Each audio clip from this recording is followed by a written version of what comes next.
15 minutes ఉంటారు కాబట్టి తను కూడా ఒక యూట్యూబ్ ఛానల్ పెడుతున్నారు. కాబట్టి ఆవిడ కూడా ఇక్కడికి వచ్చి ఏదో చెప్పాలి సమాజానికి.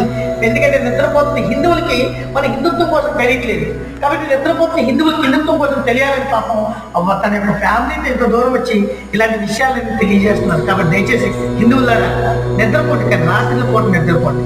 మన హిందూ సమాజం కోసం, హిందుత్వం కోసం, హిందూ సంస్కృతి ధర్మంలో అనేటువంటి సంస్కృతి సాంప్రదాయం తెలుసుకొని ఆచరించండి. మన ఆరోగ్యం మన ఇంట్లోనే కాదు, మన ఒంట్లోనే ఉంది. మన ఆరోగ్యాన్ని మన హిందూ సంస్కృతి సాంప్రదాయం ఆచరించట్లేదు కాబట్టి మన అనారోగ్యం పాల్గొంది. కాబట్టి దయచేసి ప్రతి ఒక్క హిందువులను కూడా తెలుసుకోవాల్సిందిగా మనమే. ఆల్రెడీ మీ పేరెంట్ గౌతమి గారికి మనందరం కూడా ఒక్కసారి మీకు ఇలాంటి వీడియోలు మరెన్నో కావాలంటే మన గౌతమి గారికి సబ్స్క్రైబ్ చేసి మన గౌతమి గారి యొక్క ఛానల్ని మీరందరూ కూడా ఆదరిస్తారని ఆశిస్తూ నేను మీ భారత మాతకి జై, భారత మాతకి జై,